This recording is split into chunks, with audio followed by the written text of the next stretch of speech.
గమనించాలి.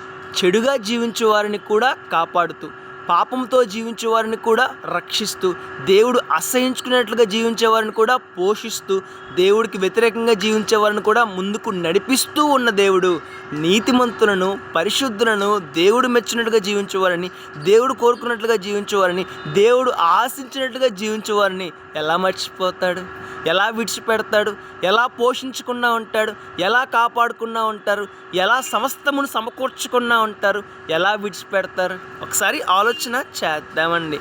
చెడుగా జీవించేవారనే కాపాడే దేవుడు నీతిమంతులుగా జీవించేవారిని కాపాడరా? పాపంతో కలిసిపోతూ ఉన్న వారినే పోషించే దేవుడు పాపంకు విరుద్ధంగా జీవించేవారిని కాపాడరా? దేవునికి వ్యతిరేకంగా జీవించేవారినే రక్షిస్తున్న దేవుడు దేవుడు చెప్పినట్టుగా జీవించేవారిని కాపాడరా?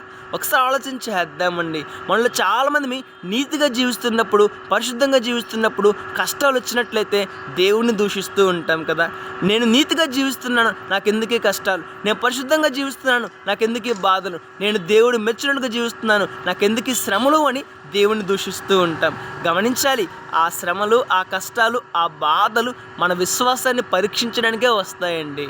అంతేగాని మరే కారణము ఉండదు. ఒకసారి ఆలోచన చేద్దాం. చెడుగా జీవించేవారనే కాపాడే దేవుడు నీతిమంతులను కాపాడరా? తప్పక కాపాడుతారు, తప్పక పోషిస్తారు, తప్పక రక్షిస్తారు, తప్పక సమస్తమును సమకూరుస్తారు. మరి మనలో ఎంతమంది ఇట్టి నమ్మకాన్ని కలిగి ఉన్నాం? మనలో ఎంతమంది ఇట్టి నిరీక్షణ కలిగి ఉన్నాం? మనలో ఎంతమంది ఇట్టి ధైర్యాన్ని కలిగి ఉన్నాం? ఒకసారి ఆలోచన చేద్దాం, మన జీవితాన్ని మార్చుకుందాం. May God bless you.